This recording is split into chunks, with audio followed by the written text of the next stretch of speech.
Salut à tous, c'est Steven et aujourd'hui j'ai le grand plaisir de vous annoncer que iOS 7 est enfin disponible en version finale pour tous.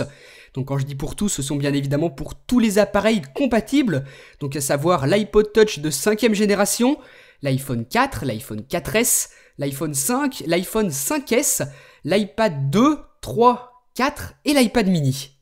Donc si vous avez l'un de ces appareils, sans oublier l'iPhone 5C qui allait m'échapper, eh bien vous allez pouvoir accéder à iOS 7 et toutes les nouveautés qui vont avec. Donc le centre de contrôle, le centre des notifications refait, les nouveaux fonds d'écran qu'on trouve ici dans fond d'écran. Donc on a des fonds d'écran dynamiques qui vont avec les nouvelles couleurs de l'iPhone 5C et des fonds d'écran statiques, donc des fonds d'écran classiques. Mais ce sont des nouveaux fonds d'écran que propose iOS 7 pour iPhone, iPod Touch et iPad, c'est toujours sympa à voir. Voilà, donc je vais pas revenir sur les nouveautés d'iOS 7, vous avez des vidéos détaillées sur ma chaîne YouTube si ça vous intéresse.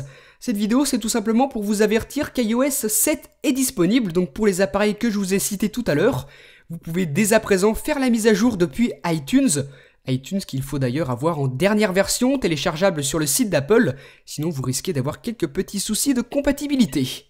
Voilà, donc si vous êtes tenté par iOS 7, et bien surtout n'hésitez pas à l'installer, mais avant je dois vous prévenir, il faut savoir qu'une fois installé, vous n'aurez pas moyen de repasser sous iOS 6 pour votre iPhone, votre iPod Touch ou votre iPad, et je vous avertis aussi qu'il n'existe aucun jailbreak d'iOS 7 pour le moment, il n'y a bien sûr aucune date de prévue, mais ça va venir, mais gardez à l'esprit que si vous passez sous iOS 7, pas moyen de repasser sous iOS 6, et pas de jailbreak non plus.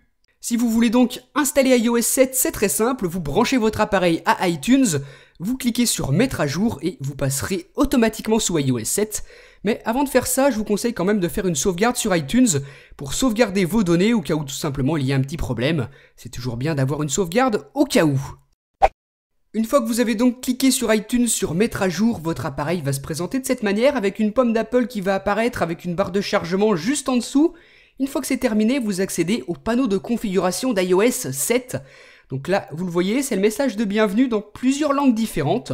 Tout ce que vous avez à faire, c'est glisser votre doigt de la gauche vers la droite de l'écran comme ceci pour déverrouiller l'appareil. Ensuite, si vous avez un iPhone, on va vous inviter à déverrouiller votre carte SIM. Donc vous le faites, vous entrez votre code PIN, vous déverrouillez la carte. Et ensuite, vous sélectionnez votre langue en faisant défiler la petite liste en cas de besoin. Donc moi, c'est le français. Mon pays ensuite, c'est la France, et là je dois me connecter à un réseau internet, donc soit je reste en 3G sur un iPhone, soit on se connecte à un réseau Wi-Fi comme c'est mon cas, et là on doit choisir si on veut activer ou désactiver le service de localisation. Moi j'en ai pas forcément besoin, je le désactive, je confirme la désactivation et on passe à la suite, la configuration de l'iPhone. Là, on nous propose une méthode de restauration, donc si vous voulez récupérer toutes vos données, vos photos, vos contacts, tout ce que vous aviez sur votre appareil lorsque vous avez fait votre sauvegarde sur iTunes, vous restaurez soit à partir d'iTunes, soit à partir d'iCloud, suivant où vous avez fait votre sauvegarde.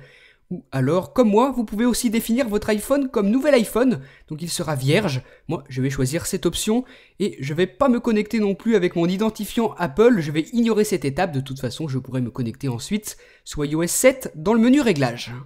Étape suivante, vous devez accepter les conditions d'utilisation. Donc si vous en avez le courage, vous les lisez, sinon comme moi vous appuyez sur accepter. Et ça c'est une nouveauté d'iOS 7 qu'on a ici. Apple vous invite désormais à entrer un code de sécurité à 4 chiffres. Donc si vous n'en voulez pas, vous appuyez sur ne pas ajouter de code, vous pourrez en définir un plus tard si vous voulez.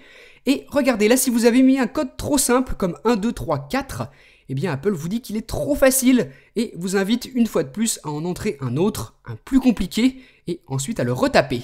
Si vous avez un appareil compatible, vous pouvez choisir d'utiliser Siri ou non, et enfin, choisir d'envoyer ou non votre rapport d'erreur à Apple. Et là, vous pouvez appuyer sur démarrer et ensuite, voilà, vous êtes sous iOS 7 sur votre iPhone, votre iPod Touch ou votre iPad. Vous remarquez instantanément la toute nouvelle interface d'iOS 7 et les petites nouveautés qui vont avec. Donc voilà pour tout ce que j'avais à vous dire, comment installer et configurer iOS 7. Vous avez vu que c'est vraiment pas compliqué du tout. Cette vidéo était surtout faite pour vous avertir que maintenant iOS 7 est disponible au téléchargement en tant que mise à jour à partir d'iTunes. Donc dites-moi dans les commentaires qu'est-ce que vous pensez d'iOS 7 et moi je vous dis à très bientôt pour une prochaine vidéo. Salut!